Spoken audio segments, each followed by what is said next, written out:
ধরুন আমার এলাকায় একটি পাকা রাস্তা হচ্ছে, যে রাস্তার উপাদানগুলো খুব বেশি ভালো নয় এবং এই উপাদান দিয়ে রাস্তা তৈরি হলে বেশি দিন টিকবে না, কিছুদিন পরে খানাখন্দে পরিণত হবে, আমাদের চলাচলে অসুবিধা হবে। বাজেট ঘাটতি কিংবা দুর্নীতি যে কোনো কারণে এটি হচ্ছে, কিন্তু সবচেয়ে অখুশি আমরা কী জন্যে হব এবং কেন, কে হবে, সেটা হচ্ছে আমার এলাকার মানুষ, আমি সহ আমার এলাকার মানুষ। আপনার এলাকায় যদি এরকম হয় তাহলে আপনারও কিন্তু সেটি হওয়ার কথা। তাহলে কেন আমরা অখুশি হলাম? কারণ আমাদের চলাচলে অসুবিধা হবে আপামর জনসাধারণের। যদি বাজেট ঘাটতি থাকে তাও আমরা চাইবো না যে আসলে এরকম রাস্তা নির্মাণ হোক, কারণ কিছুদিন পরে যেটি আসলে কোনো মূল্যই থাকবে না, বরং দুর্ভোগের কারণ হবে। তো সেরকম করেই ধরুন আপনার সন্তান পড়াশোনা করে এমন একটি পরিবেশে, এমন একটি জায়গায় যেখানে ঠিক এরকম নিম্নমানের রাস্তা যেমন সমস্যার, সেরকম নিম্নমানের মানুষজন বা শিক্ষক যদি সেখানে থাকে বা ব্যবস্থাপনা সেখানে যদি থাকে, তাহলে সবচেয়ে বেশি অখুশি হওয়ার কথা কার? আমাদের যে এলাকায় এরকম শিক্ষা ব্যবস্থা আছে তাদের। আর যদি শিক্ষা ব্যবস্থাটা বা রাস্তাটা ভালো হয় তাহলে খুশি হবে সবচেয়ে বেশি কে? আমরাই, আপনারাই, যার এলাকায় এটা হবে। তো বিষয়টা হলো আমাদের সন্তানেরা যেখানে ইউরোপ আমেরিকায় গিয়ে পড়তে পারবে না, আমরা অতটা ধনী নই, তাহলে আমাদের দেশের শিক্ষা ব্যবস্থাটা যদি ভালো হয় সবচেয়ে উপকৃত হবে কে? জনগণ। এখন ধরুন যে কোনো কারণে রাস্তা এরকম নির্মাণ হয়ে গেছে, আগে বাজেট ছিল না, কিংবা কোনো কারণে এই ধরনের নিম্নমানের একটা রাস্তা তৈরি হয়ে গেছে। এখন এই নিম্নমানের রাস্তাটা হয়তো মেরামত করার মেরামত হওয়ার আগ পর্যন্ত আমরা ব্যবহার করব একটু কষ্ট করে হলেও, কিন্তু নতুন করে যখন মেরামত হবে তখন যেন ওই রাস্তাটা সুন্দর হয়, ভালো উপাদান দিয়ে হয়, যদি বাজেট থাকে, সেটি আমাদের সবার কাম্য। এটাই বলতেছিলাম যে যদি এই মুহূর্তে শিক্ষা ব্যবস্থায়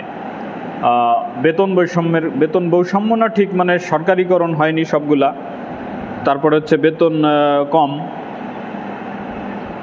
সেই কারণে হয়তো ভালো মানের শিক্ষক সেখানে আসেননি। কিন্তু নতুন করে যদি যারা আসবেন তারাও যদি ভালো মানের হন এবং পরিবেশটা যদি সুন্দর হয়, শিক্ষকদের যদি দিকে লক্ষ্য রেখে যদি কি মানের শিক্ষক সেখানে নিয়োগ হচ্ছে এবং কি ধরনের সুযোগ সুবিধা দিলে ভালো মানের শিক্ষক নিয়োগ হবে, অথবা যেসব শিক্ষকবৃন্দ আছেন তাদের মধ্যে থেকে পরীক্ষা হোক, যাচাই হোক, বাছাই হোক, তাদের মধ্যে থেকে প্রমোশন পরীক্ষার মাধ্যমে করে বা ওই রকম একটা কিছু করে ভালো মানগুলোকে সিলেক্ট করে আমরা যদি তাদের সুযোগ সুবিধা দেই, তাহলে সবচেয়ে বেশি লাভ কাদের? সবচেয়ে বেশি সুবিধা কাদের? মানুষের, জনগণের। আমার সন্তানেরা, আমরা পড়েছি, পড়া হয়ে গেছে, আপনি পড়েছেন, পড়া হয়ে গেছে, আপনার সন্তান যদি ভালো পরিবেশে ভালো শিক্ষকের কাছে শিখতে পারে, এর চেয়ে ভালো কথা, ভালো সুখবর আর কি হতে পারে? তো সেটি দেখা যায় যে আমরা হয়তো বুঝতে না পেরে কি করি, শিক্ষকদের এত সুযোগ সুবিধার প্রয়োজন নেই, শিক্ষা ব্যবস্থা এত ছুটির প্রয়োজন নেই, তারা দিনভর পড়াবে, তাদের এত টাকা পয়সার প্রয়োজন নেই। আগের শিক্ষকগুলো তো এত টাকা করতো না, তারা কি করে তা আমাদের শিক্ষা দিল? আগে কি বলবো, আগে তারা যা পেত তা দিয়ে সংসার চালিয়ে এরপরে কিছু সঞ্চয় করতে পারতো, আপনি যতই কম মনে করেন। 1997 সালে 3 ঘন্টার একটা পরীক্ষা ডিউটি দিলে একজন শিক্ষক পেত 500 টাকা। এখন 3 ঘন্টা ডিউটি দিয়ে পায় 150 টাকা। 97 সালের 500 টাকা মানে এখন যদি বাজার মূল্য ধরা হয় তাহলে 2000 থেকে 3000 টাকা। বাড়ে তো নাই, কমে গেছে। আগে 1 মাসের বেতন দিয়ে 1 ভরি সোনা হতো, এখন 3 মাসের বেতন, 3 মাস কি মনে হয় 4-5 মাসের বেতনেও 1 ভরি সোনা হয় না। মান কিন্তু কমেছে। এখন আপনি বললেন অন্যান্য চাকরিজীবীদের মান বেড়েছে, শুধু শিক্ষকরাই যে পদে ছিল সেই সময়, অনেক তো সরকারিকরণ হয়নি, এবং যারা সরকারি, আমরা যারা সরকারি, তাদেরও হয়তো সেইভাবে প্রমোশন হয় না। কেন অন্য ডিপার্টমেন্টে 1972 সালে বা 80-র দশকে যা ছিল, এখন কিন্তু তারা ফার্স্ট ক্লাস জবের মর্যাদায় পৌঁছে গেছে, সেই এন্ট্রি লেভেলটাই। এবং তাদের একটা অন্যরকম আলাদা ইনকাম সোর্স আছে, সেটি আর ব্যাখ্যা করে বোঝানোর কিছু নাই। কিন্তু শিক্ষকদের তাও নাই। আমরা আমাদের সন্তানদের যাদের কাছে পড়াবো তাদের সুবিধা দিতে গেলে আমাদের গা জ্বলে, কারণ এই পেশার লোকটা আমাদের গ্রামে গঞ্জে সব জায়গায় আশেপাশে ছড়িয়ে আছে, এদেরকে আমরা ভালো করে চিনি বলে। কিন্তু যারা কম সংখ্যক চাকরিজীবী বিভিন্ন জায়গায় থাকে, তাদের বেশি সুযোগ সুবিধা, এমনকি দুর্নীতি করে ইনকাম করলেও তাদেরকে আমরা চোখে পড়ে না বেশি আমাদের। যাই হোক, আপনার সন্তান যেখানে গিয়ে ভালো ব্যবহার পাবে সেখানেই তার শিক্ষাটা পরিপূর্ণ হবে। একজন জ্ঞানী ব্যক্তির কাছে গিয়ে আপনার সন্তান সব কিছুই শিখতে পারবে। একজন অজ্ঞানী, দুর্বল, তারপর সে দরিদ্র অথবা কম শিক্ষিত, এরকম কোনো ব্যক্তির কাছে গিয়ে ভালো শিক্ষা পাবে না। স্কুলের পরিবেশ খারাপ, এরকম হলে পরে সেখানে ভালো শিক্ষা আসবে না। এই বিষয়টা আসলে কর্তৃপক্ষই সাধারণত এই আধুনিক রাষ্ট্রে দেখে থাকেন, জনগণ অনেক সময় বুঝে পারেন না। কিন্তু যখন জনগণ পিছু টান দেন, তখন এই জনগণদের বোঝানোর একটা দায়িত্ব কিন্তু থাকে। তো আমরা যারা জনগণ আছি, আমিও জনগণ, আপনিও জনগণ, আমি তো চাই যে আমার সন্তান একটা ভালো পরিবেশে শিক্ষা গ্রহণ করুক। রাস্তাঘাট ঠিক আছে ভালো হবে, কিন্তু যদি এরকম হয় যে রাস্তা একটু কষ্ট হচ্ছে কিন্তু আমার প্রতিষ্ঠানটা ভালো, আমার শিক্ষকগণ ভালো, তাহলে আমি কিন্তু বেশি খুশি হব। রাষ্ট্রের অন্যান্য সুযোগ সুবিধা কম হচ্ছে, তার চেয়ে বরং আমার শিক্ষাটা ভালো পাচ্ছে আমার মেয়েটা, আমার ছেলেটা, এটাই কিন্তু আমি বেশি খুশি হব। এখন আপনি কি হবেন সেটা আপনার ব্যাপার।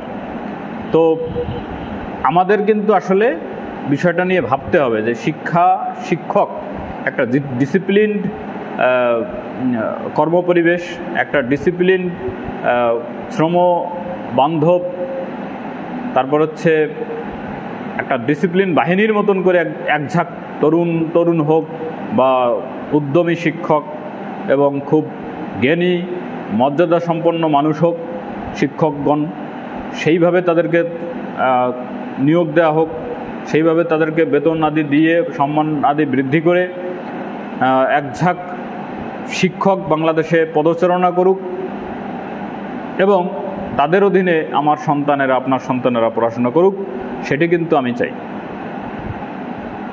এদেরকে এইভাবে মানে আপনি অবমূল্যায়ন করে, মানে একজন শিক্ষককে গালি দিয়ে তার মধ্যে থেকে বিদ্যা বের করতে পারবেন না।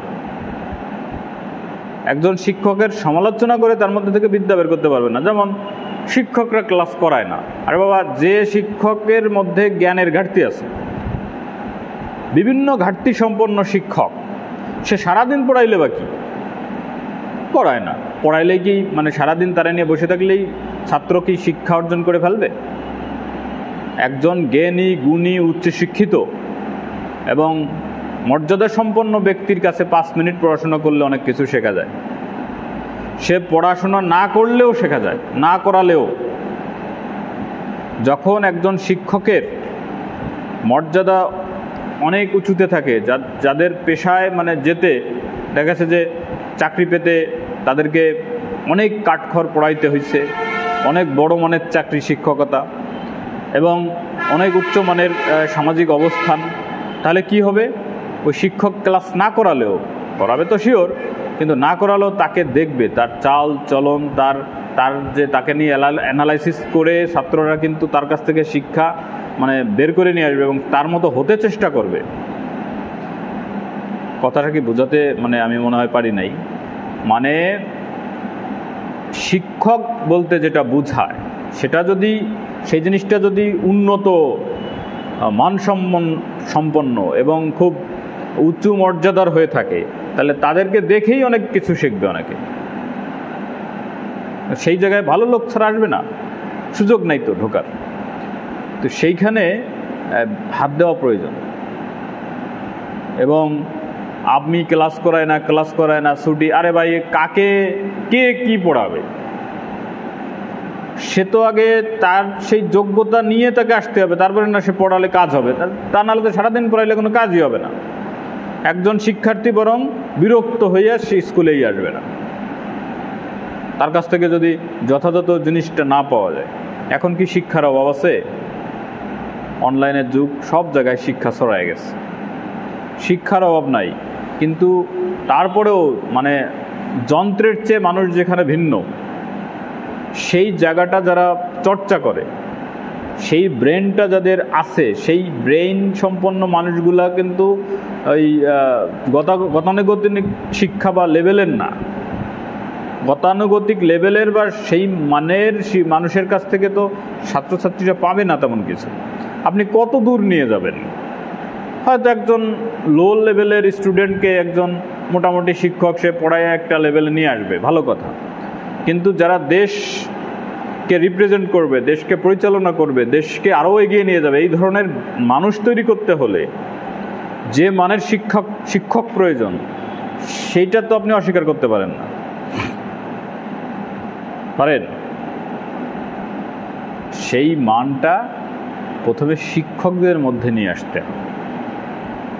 শিক্ষকদের মধ্যে আনতে হলে তাদের মর্যাদা বৃদ্ধি করতে হবে। এতদিন যদি আমরা খারাপ রাস্তায় চলাচল করে থাকি যে কোনো কারণে, বাজেট ঘাটতি, এই সেই বিভিন্ন অজুহাতে, নতুন করে যদি রাস্তা নির্মাণ করি সেটা যেন ভালো হয়, তাতে যেন আমরা বাধা সৃষ্টি না করি, বরং উৎসাহিত করি, না ভালো করা দরকার। প্রতিষ্ঠানও ভালো হবে, শিক্ষকও ভালো হবে।